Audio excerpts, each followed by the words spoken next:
आज का जो टॉपिक है वो है future perfect continuous tense. Future perfect continuous tense को हम उर्दू में कहते हैं फेल, मुस्तकबिल, मुकम्मल, जारी।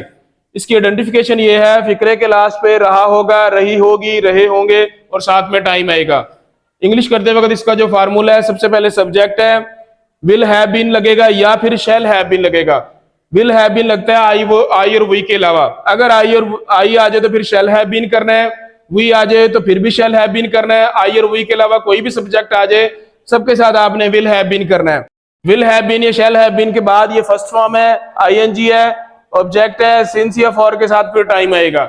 नेगेटिव सेंटेंस करते वक्त नेगेटिव सेंटेंस वाले मनफी फिक्रे होते हैं जिसमें नहीं आता है और इंग्लिश में नोट लगाते हैं। सबसे पहले सब्जेक्ट आएगा, फिर विल नॉट हैव बीन आएगा, दरमियान में नोट आ जाएगा, या फिर शैल नॉट हैव बीन करना है। आई वी के साथ शैल नॉट हैव बीन करना है, आई वी के अलावा कोई भी आ जाए आपने विल नॉट हैव बीन करना है। फर्स्ट फॉर्म है, फिर आईएनजी है, फिर ऑब्जेक्ट है, फिर सिंस या फॉर आएगा, फिर टाइम आएगा। सिंस या फॉर का जो यूज है वो आपको पता है कहां पे लगता है। सिंस किसी भी एक्यूरेट टाइम के साथ लगता है। फॉर कहां पे लगता है, जहां पे एक्यूरेट टाइम ना पता हो। जैसे कि दिनों के नाम आ जाए, सैटरडे, संडे, मंडे, ट्यूसडे, उनके साथ हम सिंस लगाते हैं। अगर हम कहते हैं एक दिन से या 2 दिन से, हम उसके साथ फॉर लगाते हैं। महीनों के नाम आ जाए, जिस तरह मंथ के नाम आ जाए, अप्रैल, मार्च, अप्रैल, मई, इनके साथ हम सिंस लगाएंगे। अगर हम महीनों के नाम ना लें, 1 महीने से 2 महीने से, तो हम इसके साथ क्या लगाएंगे, फॉर लगाएंगे। इसी तरह अगर टाइम आ जाए, जिस तरह 1 घंटे से 2 घंटे से, हमें एग्जैक्ट नहीं पता तो हम फॉर लगाएंगे। अगर मैं कह दूं 2 बजे से 3 बजे से या 4 बजे से, उसके साथ हम क्या लगाएंगे, सिंस लगाएंगे। उसके बाद इंटरोगेटिव सेंटेंस। इंटरोगेटिव सेंटेंस हमेशा हेल्पिंग वर्ब से स्टार्ट होता है, विल या शैल से स्टार्ट करेंगे। अगर इधर सब्जेक्ट आई हुई है तो आप फिर शैल से स्टार्ट करोगे। अगर आई हुई के अलावा कोई और है तो फिर आप विल से स्टार्ट करोगे। सब्जेक्ट आ जाएगा, फिर हैव बीन आएगा, जिस तरह shall I have been. First form आएगा, आईएनजी आएगा, ऑब्जेक्ट आएगा, सिंस या फॉर लगाना है, लास्ट में टाइम और क्वेश्चन मार्क लगाना है। अब हम इसकी एग्जांपल देख लेते हैं। बारिश मंगल से हो रही होगी। बारिश वाला सेंटेंस नेचुरल सेंटेंस जब भी आएगा, आपने उसका सब्जेक्ट इट लेना है, इट से स्टार्ट करेंगे। तो इसका सब्जेक्ट है इट, इट के साथ लगेगा विल हैव बीन।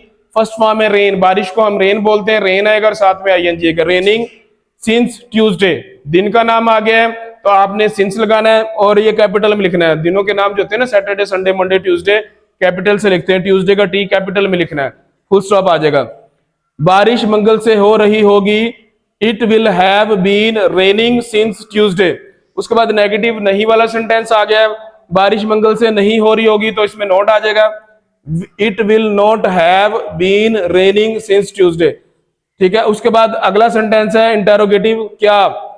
क्या वाला जो फिक्र होता है वो इंटरोगेटिव होता है, सवालिया। क्या बारिश मंगल से हो रही होगी, तो आपने विल से स्टार्ट करना है। ठीक है। Will it have been raining since Tuesday, हमेशा उसके हेल्पिंग वर्ब से स्टार्ट करते हैं जब भी क्या वाला फिक्र आता है। परिंदे सुबह से चहचहा रहे होंगे।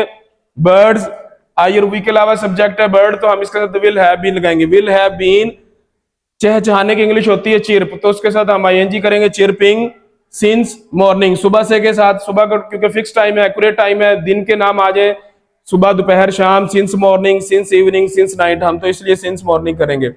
वो 2 घंटे से सबक याद नहीं कर रहा होगा, नहीं वाला फिक्र आ गया तो आपने इसमें नोट लगाना है। He will not have been learning, याद करने की इंग्लिश होती है लर्न, उसके साथ आईएनजी लगाओगे, learning the lesson for 2 hours, 2 घंटे, कोई एग्जैक्ट नहीं पता हमें, इसलिए हम इसके साथ फॉर लगाएंगे। लास्ट सेंटेंस है, क्या लड़के शाम से होमवर्क कर रहे होंगे। क्या वाला सेंटेंस आपने विल से स्टार्ट करना है, शैल से शुरू करना होता है। Will the boys have been doing homework since evening. शाम आ गया, दिन का हिस्से का नाम है, तो उसके साथ आपने सिंस लगाना है।